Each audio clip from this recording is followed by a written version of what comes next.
Hello, school children across America in elementary schools, and as well as those in elementary schools on United States military bases around the world. Michael T. Mondak back with you once again. And if you haven't been with us the last 3 days, you know I've been coming to you virtually, reading you one picture book a day to you, to your parents, and to your teachers. You'll recall yesterday I read The Jolly Mon, written by the Gulf and Western singer Jimmy Buffett and his daughter Savannah Jane. Well, if you thought that was the only one the Buffetts wrote, think again. They actually collaborated on a second picture book. Let me give you a little teaser. Legend has it that if you're having all sorts of troubles, you can pull out a set of trouble dolls, tell them your troubles, put them under your pillow, and they'd help you while you were sleeping. A little young girl named Lizzie Reinhardt faced such a situation with her father missing in the Everglades. And a big tropical storm approaching, hurricane force winds. Where I am virtually might be a clue as to where I'm virtually coming to you from, where you're going to be traveling to with me, as to the state.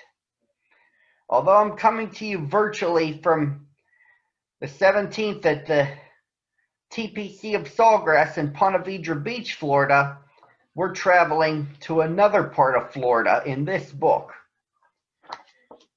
It's called Trouble Dolls, with a storyline also written by Jimmy Buffett and Savannah Jane Buffett.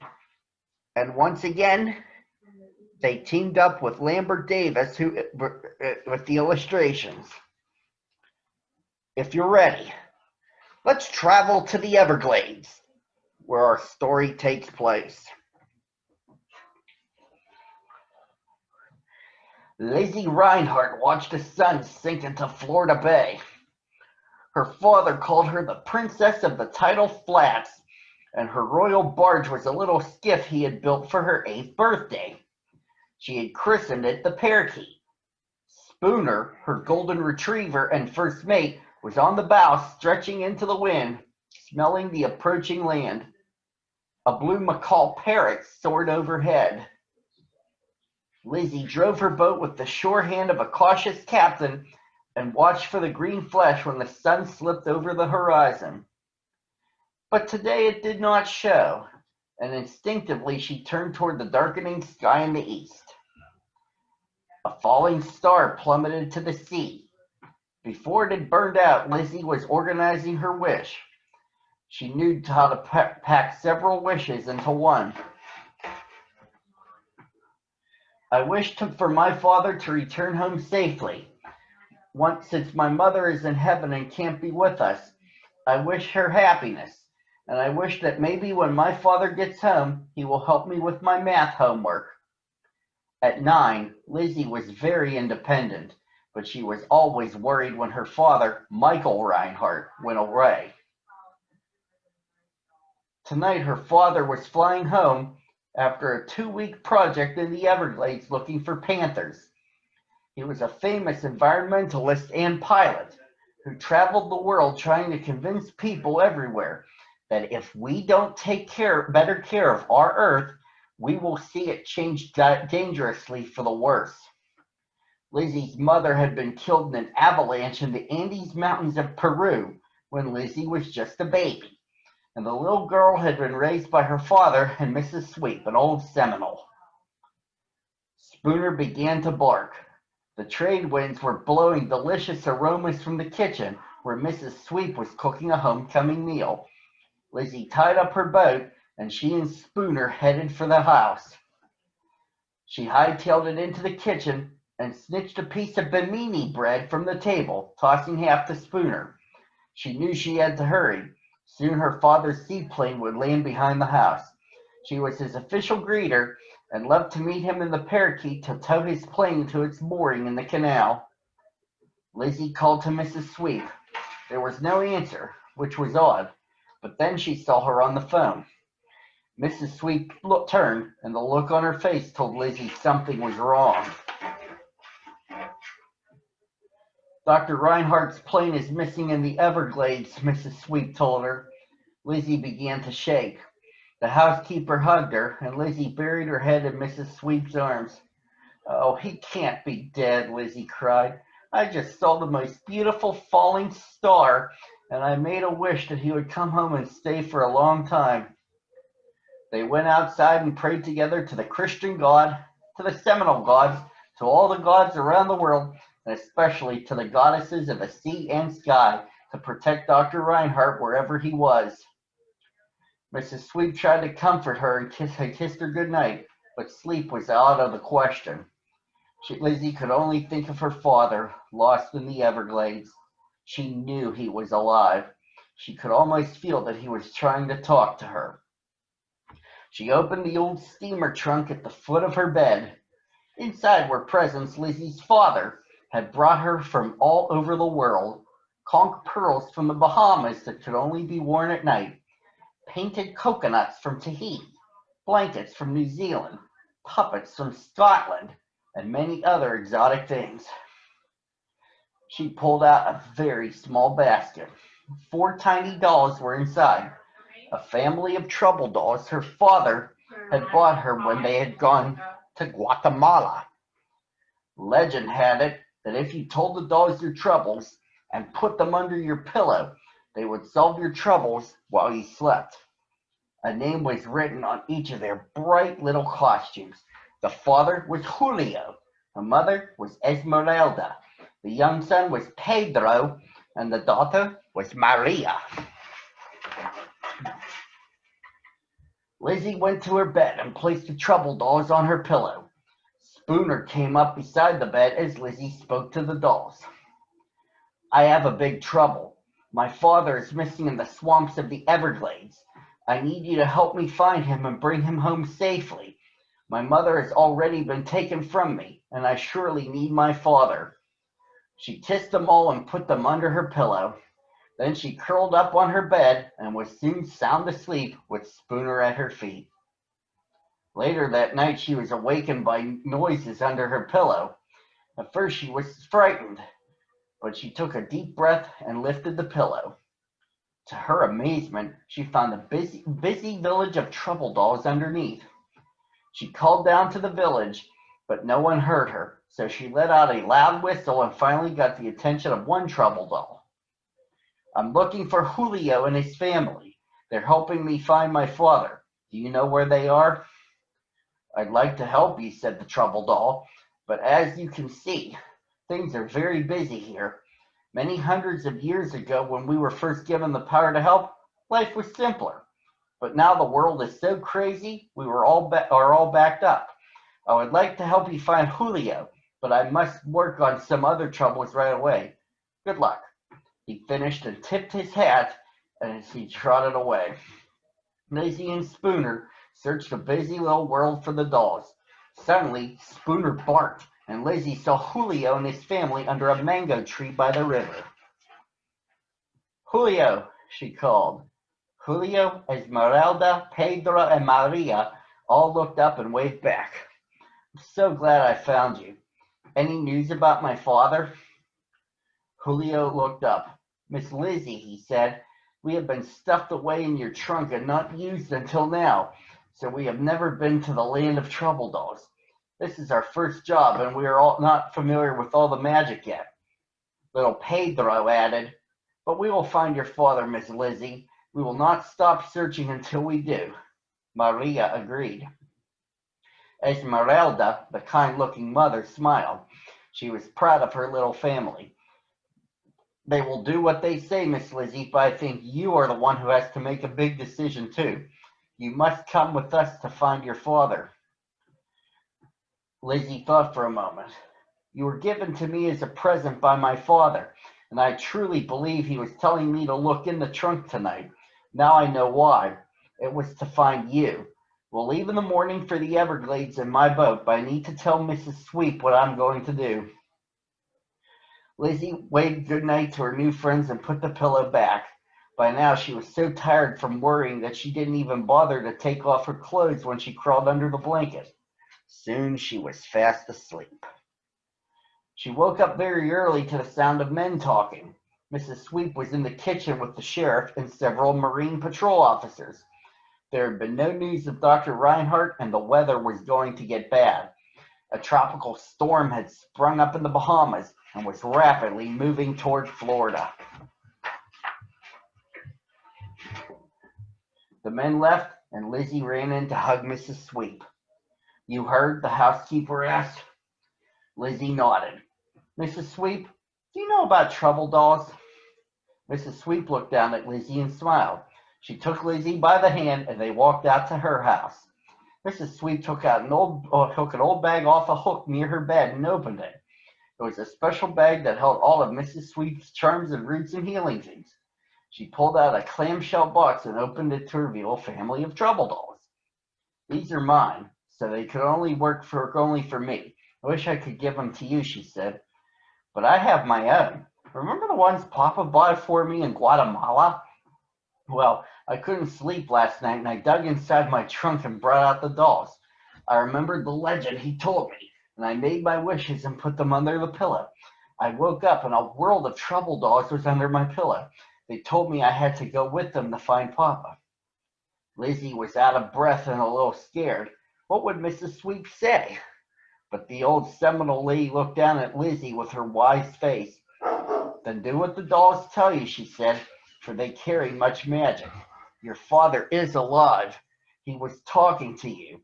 Trust your heart and go find him, but you must hurry." In less than an hour, Lizzie and Mrs. Sweep were loading supplies into the parakeet. "You are in my prayers, little one," the housekeeper whispered. "Don't worry, Mrs. Sweep," Lizzie said, smiling. "I'm in good hands."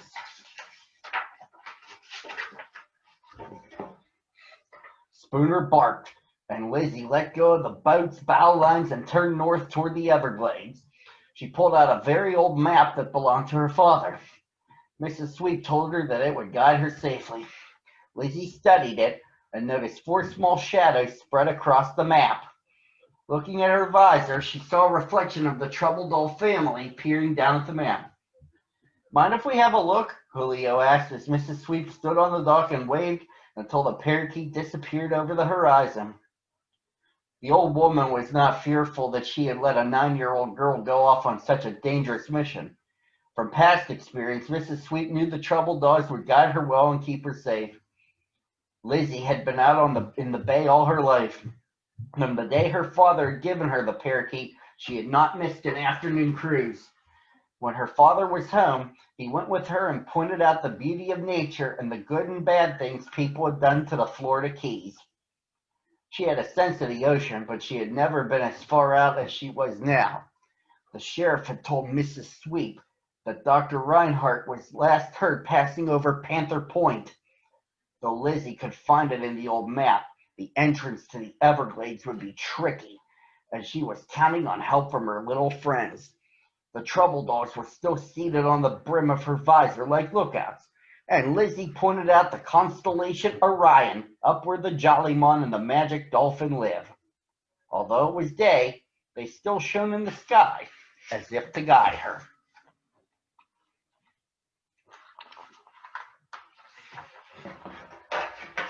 She found the island of the Pink Pelicans and decided to stop to rest and have another look at the map.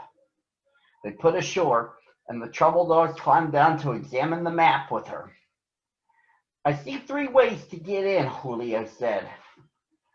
"Do you know which one you will take?" When Lizzie said no, Julio told her, "Here's one way we can help. We look at a map differently than big people do." He winked at Pedro and Maria and said, "Children, see what you can see." With that, the Trouble Doll children slid down Lizzie's arm and onto the map, where they disappeared. "Where'd they go?" Lizzie asked with a worried look. Don't worry, said Julio. They are in the map. Sometimes it pays to be small. They were all quietly studying the map when Spooner let out a loud bark. An alligator surfaced near the boat. Esmeralda called to her children, who popped out of the map and dashed for the safety of the visor. Lizzie quieted Spooner and smacked the water with her paddle like her father had taught her, and the alligator swam away. This impressed the Trouble Dogs very much, and they gave Lizzie a round of applause. Hey, we found the right channel to take us all the way to Panther Point, Pedro and Maria told her. So the expedition headed upstream.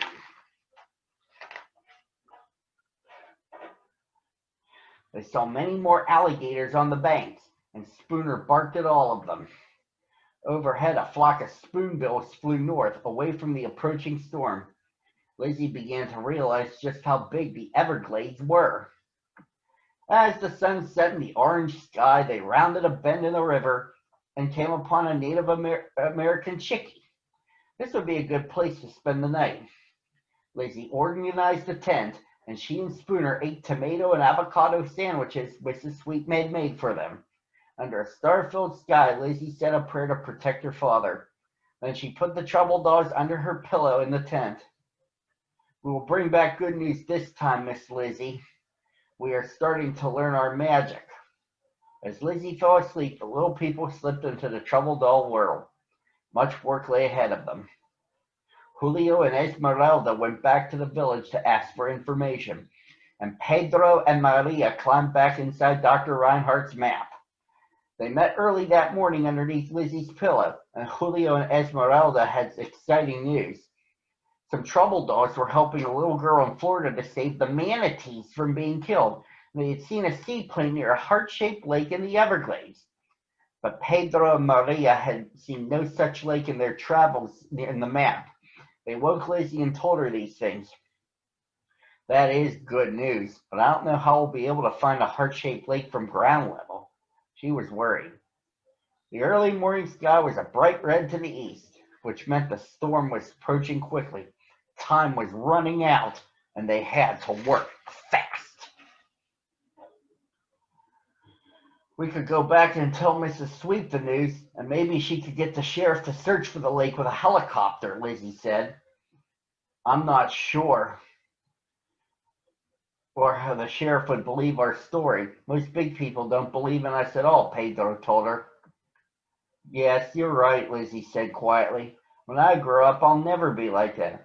But right now, I hardly know what to do, and I need to find my father before the storm hits. I'm scared, she added. Tears filled her eyes.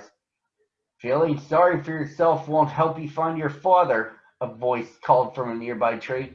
Spooner began to bark at the sky, and the Trouble Dog slipped and rushed into Lizzie's shirt pocket as she stood up. Who's out there? She asked. I'm up here, the voice answered. Lizzie looked up, and in the big magnolia tree she saw a beautiful blue macaw parrot perched on a limb. It was the same bird she had seen the day before. You seem to need another pair of eyes from a higher point of view. I can find the heart-shaped lake. The big bird spread his wings and glided in a circle toward the ground, landing on the limb of a tree closer to Lizzie. You can call me Big Blue, the bird told her. Now put your little friends up here on my neck, and we'll do some flying. Pedro and Julia looked a bit nervous, but climbed aboard Big Blue. The bird squawked and soared off into the sky. We'll keep heading for Panther Point, Lizzie shouted to the disappearing parrot. Don't worry, I'll find you, Big Blue answered. The bird flew high and fast, and Julio and Pedro scanned the ground below for the heart-shaped lake. They had flown west to the shores of the Gulf of Mexico and then back east toward the River of Grass when Julio spotted a cockatoo flying toward them. Big Blue yelled to the cockatoo, Whitey, do you know where we can find the heart-shaped lake? It's in the middle of Puzzle Bay down on the park border, the cockatoo called back. Thanks for the help, mate. Big Blue banked hard toward the park. We're in luck. I now know where we're going now. Natural sense of navigation, lads. Puzzle Bay was named well, for from the air it was a big circle of bayous, streams, and small lakes.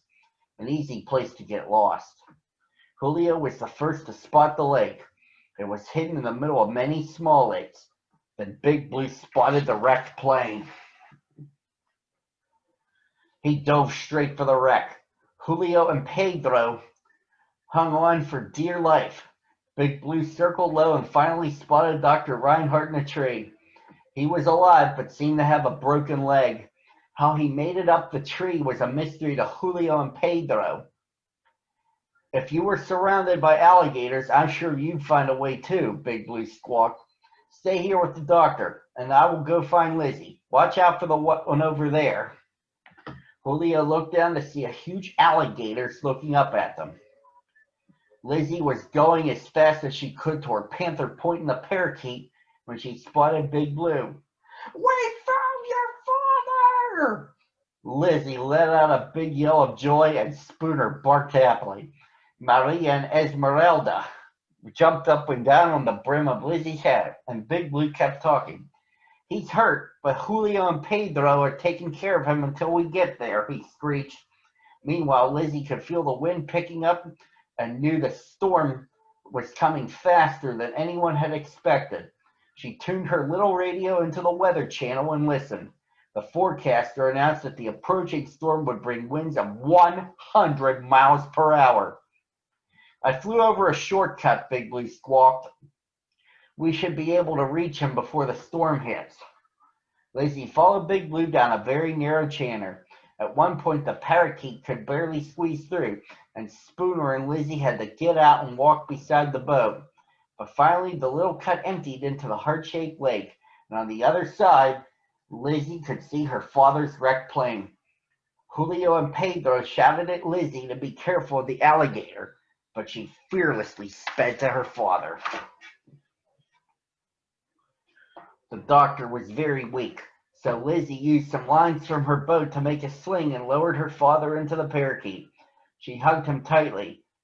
Rain was now coming down in sheets, and the wind was blowing hard. A hurricane is coming, she told her father. Dr. Reinhardt spoke in a scratchy voice. There are old Native American caves near Panther Point. Look on the map. Pedro spoke excitedly. When I was in the map, I remember seeing some old caves near here. Quick, get the map out, and I will take a look. Lizzie began to unroll the map, but Pedro jumped in before she could finish. So she went back to take care of her father and made a splint from a tree branch for his leg. Pedro popped out of the map. I found this old cave near Panther Point, and I'll guide you. Big Blue flew off into the storm with Julio and Pedro aboard. According to the radio, the storm was now directly on its way. Lizzie was scared, for her father had fallen asleep and she could barely see in front of her. Esmeralda and Maria were perched on her hat trying to help when they heard a familiar squawk. It was Big Blue. Lizzie steered the boat toward the sound and finally caught a glimpse of the parrot, Julio, and Pedro. They were soaking wet but had found the cave. The little expedition edged its way back down the river past Panther Point, and Lizzie slid the boat into the mouth of the cave. She lit a fire. Dr. Reinhardt looked a little better, and Lizzie fed him some of Mrs. Sweet's chocolate and tea. I guess this is called growing up in a hurry, Lizzie. He smiled proudly at his daughter. I had to smash my way out of the plane before she drifted off. It was awful getting up into that tree. But when I finally got there, I found myself thinking about the time we were in Guatemala. Remember when I bought you those trouble dogs? I could think of nothing else. How odd, he said weakly. Clearly he was in great pain. You mean these trouble dogs, Lizzie said eagerly. Julio, Pedro, Esmeralda, and Maria were sitting on Spooner's head. Esmeralda spoke. I tried to contact both of you after my mother told me about the troubles her keeper, Mrs. Sweet, was having. We had never been used, but we knew we were in the hands of special people. We knew it was time to be of help, and we would not fail. Dr. Reinhardt was amazed at what he was seeing and hearing, but did not argue. Thank you, he said simply and hugged Lizzie. Spooner trotted over, and they all gathered around the fire. And I am the Air Ambulance Service, Big Blue squawked as he landed near them. Storm just turned back to sea. It will be clearing soon. Dr. Reinhardt looked down at his leg. I was sitting in the tree out there, and a shooting star passed overhead. I wished so hard that I would see you again. When I thought I was going to die, what I regretted most was not having spent as much time with you as I could. That is going to change, young lady. Fine with me, Lizzie said, grinning. Lizzie watched the sun rise over Florida Bay and thought herself the happiest girl in the world to have her father back at her side. She steered the parakeet toward the dock with Spooner on the bow and stretching into the wind. Lizzie had called Mrs. Sweep on the radio and told her about her father. The doctor, the sheriff, newspaper reporters, and TV people from Miami were waiting on the dock to welcome them home. Lizzie was whistling and singing. It's a wonderful day to be alive, Dr. Reinhardt said. And a buenos dias, mis amigos, Lizzie said as she looked into her pocket, but the trouble dogs had disappeared. She called to Big Blue, who had been perched on the rail of the boat, but he too was gone. I know he'll be back, she thought. It was a good feeling to have such a special friend. Dr. Reinhardt was taken to the hospital to have his leg set, and the woman on the news from Miami asked Lizzie all kinds of questions about how she had rescued her father. I was taught to believe that anything is possible, and I used the gifts my father and my friend Mrs. Sweep gave me. Soon she and Mrs. Sweep were with her father in his hospital room watching the news on TV, and they all looked at each other and smiled. Lizzie hadn't mentioned Pedro, Esmeralda, Julio, Maria, or Big Blue, for they were part of a world the woman on the news would never understand. When she went to her bedroom that night, Lizzie opened the empty trouble doll basket. Mrs. Sweep came into the room quietly. They'll be back when you need them, she said. But where have they all gone? Lizzie asked. Mrs. Sweep came over to her bed and picked up the pillow. There was the Trouble Doll Village, and a big fiesta was being celebrated in honor of Julio, Maria, Esmeralda, and Pedro.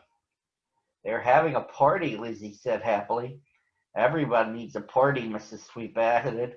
She hugged Lizzie, and they put the pillow back. With Spooner at her feet, Lizzie Reinhardt fell asleep, knowing she was very lucky indeed. And that, my boys and girls, is the legend of the Trouble Dolls. I'll be back with you again on Friday.